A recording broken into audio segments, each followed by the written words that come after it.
Mon enfant ne me parle pas, que faire? Peut-être qu'aujourd'hui, vous êtes inquiet parce que votre enfant en fait, ne parle pas ou ne parle pas beaucoup par rapport à son âge. Et en fait, vous vous demandez, est-ce qu'il y a des choses à faire? Est-ce que c'est normal? Est-ce que vous avez raté quelque chose? Est-ce que finalement, il y a quelque chose à faire, une méthode secrète pour que justement votre enfant parle? Et donc, on va voir dans cette vidéo les raisons qui expliquent que votre enfant aujourd'hui peut ne pas parler. Et également, je vous donnerai mes meilleures astuces pour que justement favoriser son langage, le faire parler, comment l'inciter à parler. Et donc vraiment voilà, restez bien sur la vidéo, je vais tout vous révéler. Je m'appelle Junette Aucher, je suis votre coach parental, j'accompagne les parents à embellir leur relation avec leur enfant. Avant de commencer, je vous invite à télécharger votre masterclass 100% gratuite, 5 secrets pour devenir un parent heureux et épanoui. Je vous invite également à liker cette vidéo, à vous abonner. Ça m'envoie un signal comme quoi vous appréciez ce que je vous partage.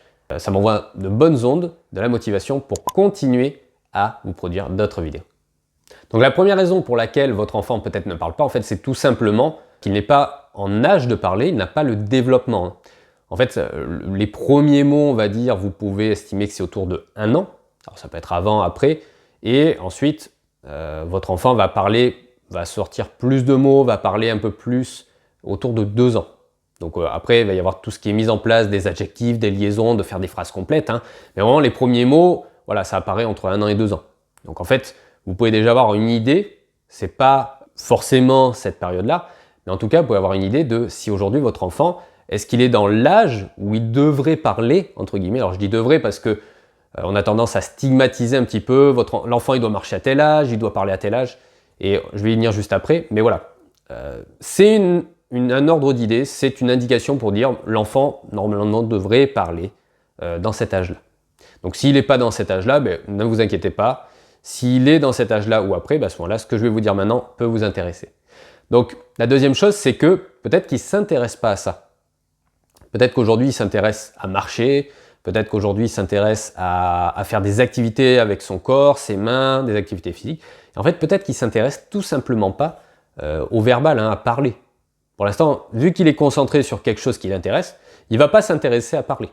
Donc ça, c'est une raison qui fait qu'il peut ne pas parler. Et dans ce cas, pas d'inquiétude, il peut se mettre à parler quand ça va lui prendre, quand il va avoir envie de parler. Là, par contre, ça va y aller. Il va sortir des mots, il va vraiment interagir avec vous, il va parler, et vous allez peut-être même vous dire « Oula, c'était peut-être mieux avant quand il ne parlait pas ». Mais en tout cas, voilà. S'il ne s'intéresse pas aujourd'hui, s'il est intéressé à beaucoup de choses, à faire des choses autres que de parler, c'est complètement normal.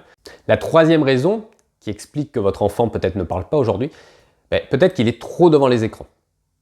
En fait, s'il est trop devant les écrans, l'écran, qu'est-ce que c'est? C'est quelque chose où il est passif, où il va être, où il fait rien, il bouge pas, il parle pas, il regarde les images qui défilent, et en fait, il n'est pas stimulé pour parler. Il n'est pas stimulé pour, il n'interagit pas avec la télé. Donc en fait, s'il est beaucoup devant les écrans, votre enfant il entend des mots, mais en fait il ne parle pas, il n'a pas besoin de parler. Donc le fait d'être beaucoup devant les écrans, ça peut être une raison aujourd'hui qui fait que votre enfant ne parle pas. Donc vraiment les écrans, ça a des effets négatifs sur la grosse quantité si vous le laissez beaucoup sur une journée. Le fait de regarder des écrans, c'est pas forcément négatif en soi l'écran, d'autant que vous pouvez mettre des choses ludiques, éducatives, qui peuvent intéresser l'enfant. Donc l'écran en soi est pas mauvais, c'est plus le temps sur lequel il passe l'écran et puis ce qu'il y a. Si c'est des dessins animés ou des choses qui vont pas le stimuler de la même manière que sur des tablettes, maintenant il y a des jeux où ça peut le stimuler. Donc bon, quand même limiter l'écran parce que la place d'un bébé, d'un enfant, c'est de jouer, c'est de manipuler ses mains, enfin de manipuler des objets pour la motricité fine. Donc évitez les écrans, mais si votre enfant va un peu devant les écrans, c'est pas dramatique. Toujours est-il qu'il faut éviter vraiment de rester beaucoup devant les écrans pour justement, peut-être que ça stimule davantage le langage. Alors dans tous les cas, le fait de ne pas parler, c'est quand même quelque chose, si votre enfant ne parle pas autour de 2 ans, c'est quand même quelque chose à prendre en compte sérieusement parce que ça peut altérer la confiance en soi de votre enfant, son estime de lui, parce que le fait qu'il n'arrive pas à parler, qu'il y ait d'autres enfants qui parlent, lui il voit qu'il ne parle pas, ça peut le complexer, ça peut créer un manque de confiance en lui, donc vraiment c'est quand même quelque chose à prendre au sérieux. Donc la tétine aussi, ça peut être un des éléments qui fait que votre enfant parle mal aujourd'hui. Parce que voilà, il a quelque chose dans la bouche qui la langue est en position basse, les lèvres vont mal se mouvoir, et en fait, forcément, on ne comprend pas bien l'enfant. Il doit faire un effort aussi pour articuler, pour parler. Moi, je le vois avec ma fille qui a eu sa tétine jusqu'à 4 ans. Moi, je lui disais, enlève ta tétine quand tu parles, parce que je ne comprends rien. Alors, je lui ai laissé parce qu'elle n'avait pas forcément de problème d'élocution, mais ça me permet de faire le lien aussi sur le fait que les conseils que vous recevez, prenez-les, mais adaptez-les à vous. C'est pas parce qu'on vous dit fais comme ci, fais comme ça, c'est pas forcément à appliquer à la lettre. C'est juste des guides. Moi, je vous propose des guides pour vous permettre justement de trouver des pistes. Et c'est toujours à remettre dans le contexte de votre situation. Et c'est pour ça également que je propose des bilans personnalisés. D'ailleurs, vous pouvez remplir, si vous le souhaitez, votre bilan personnalisé dont le lien est en description. C'est un appel gratuit, sans engagement, qui vous permet d'avoir plus de clarté sur votre situation et sur vos objectifs de vie de parents.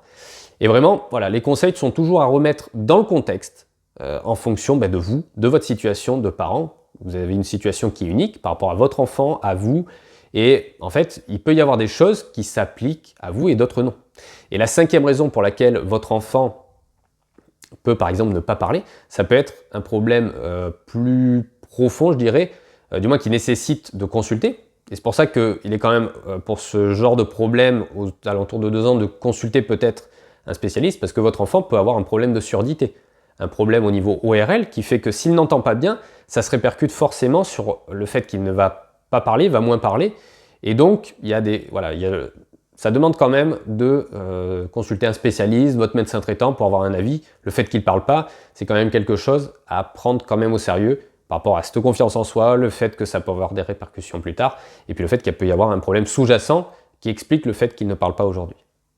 Alors les solutions pour justement l'inciter à parler, ça va être déjà de limiter le temps d'écran, ça je vous en ai parlé tout à l'heure, mais vraiment, plus votre enfant passe de temps devant les écrans, moins il est stimulé à parler, donc logiquement vous allez diminuer le temps d'écran, vous allez également plus l'inciter à parler en parlant avec lui.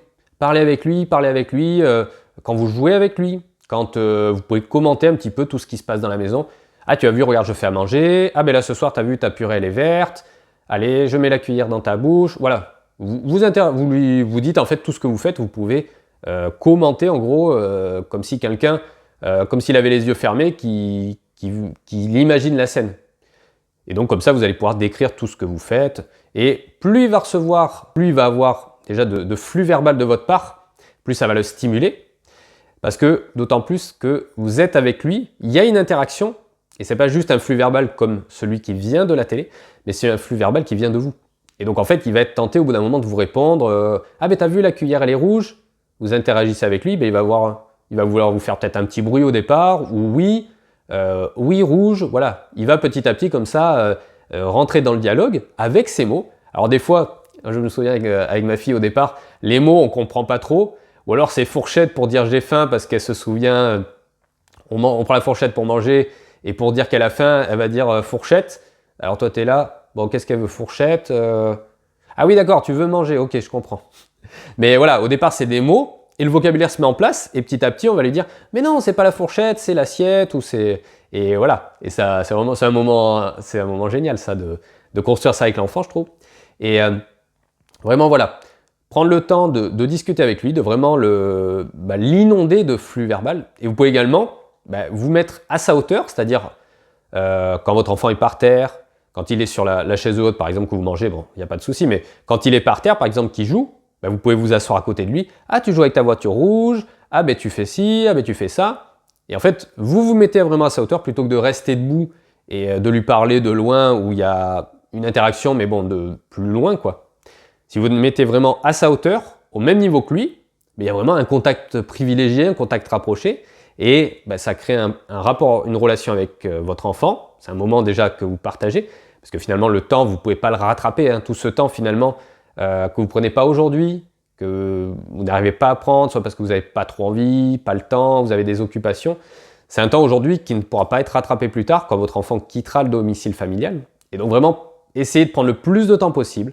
Je sais qu'on a tous des choses à faire, on a tous des fois la tête occupée, on n'a pas forcément envie de passer ce temps-là, mais des fois c'est bien d'essayer de se forcer un peu, de tendre vers ça, de prendre un moment pour se dire « Ok, super, j'ai passé un moment, c'était génial, on a partagé ça, puis il m'a fait un sourire, et puis il a fait du coup ses premiers pas avec moi, ses premières autres expériences, premier tour de vélo, enfin... » Et voilà, c'est des fois, on passe à un moment où c'est là où il va y avoir l'événement important dont vous allez vous souvenir plus tard. Donc vraiment, voilà, mettez-vous à sa hauteur pour vraiment avoir ce contact privilégié.